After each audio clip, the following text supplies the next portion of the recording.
Souvent, on se rend compte que les habitants mal logés se retrouvent mis par la société dans des cases.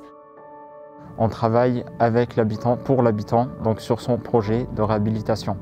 Je pense toujours que c'est les gens qui habitent chez eux et qui vont y rester. Moi, je suis juste de passage. Karim, il s'est mis vraiment dans ma peau quelque part. Les Compagnons Bâtisseurs Provence, c'est une association qui a été créée en 1979, mais qui est membre d'un réseau national constitué de 13 associations. Notre objectif, c'est de permettre aux habitants les plus démunis de mobiliser leurs ressources et leur savoir-faire dans le but de partir à la reconquête de leurs droits et d'améliorer leur habitat. Nous réalisons des travaux d'entretien locatif à domicile, mais également nous les accompagnons à défendre leurs droits lorsqu'ils vivent dans des logements non décents. De ce fait, nous les rendons acteurs de l'amélioration de leurs conditions de vie. Nous travaillons avec les habitants, mais pas que, avec des jeunes volontaires, avec nos salariés bien évidemment, et avec des bénévoles.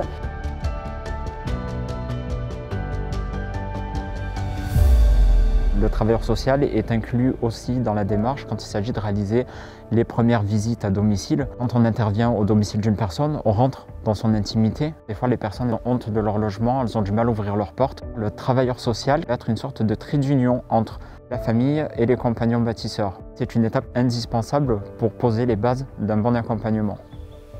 Souvent, on se rend compte que les habitants mal logés se retrouvent mis par la société dans des cases. Notre objectif avec nos équipes opérationnelles, c'est de les faire sortir de ces cases.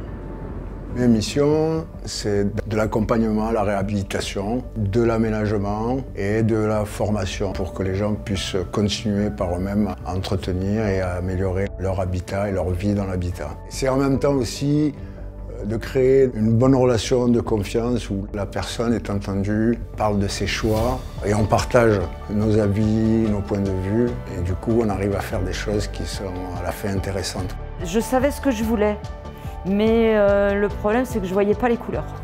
Bon, les murs ils étaient blancs et je supportais pas, ça m'éblouissait. Avec mon assistante sociale, on a cherché une association qui serait prête à faire les travaux.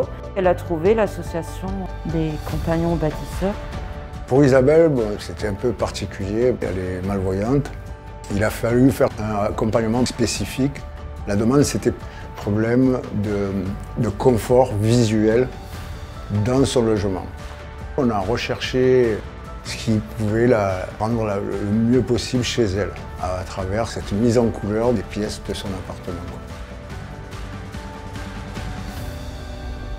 Karim, il s'est mis vraiment dans ma peau quelque part. La personne, elle rentre dans la vie privée du locataire. Et depuis, je suis ravie, vraiment.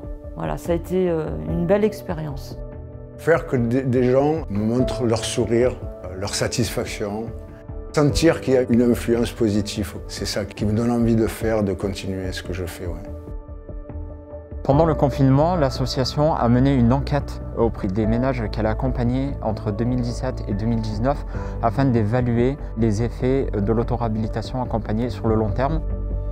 Près de 80% des ménages accompagnés ont réalisé des travaux en autonomie suite à l'accompagnement. 20% se sont portés bénévoles auprès d'associations diverses, ce qui leur a permis de retisser un lien social.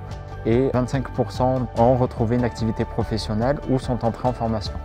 Sur ce projet des Compagnons Bâtisseurs, l'impact sur le territoire est fort dans la mesure où il met en jeu les différents acteurs, que ce soit les citoyens, les familles, les parents, et qui permet de redonner à chacun de la dignité, de la confiance en soi et une vraie place dans la société.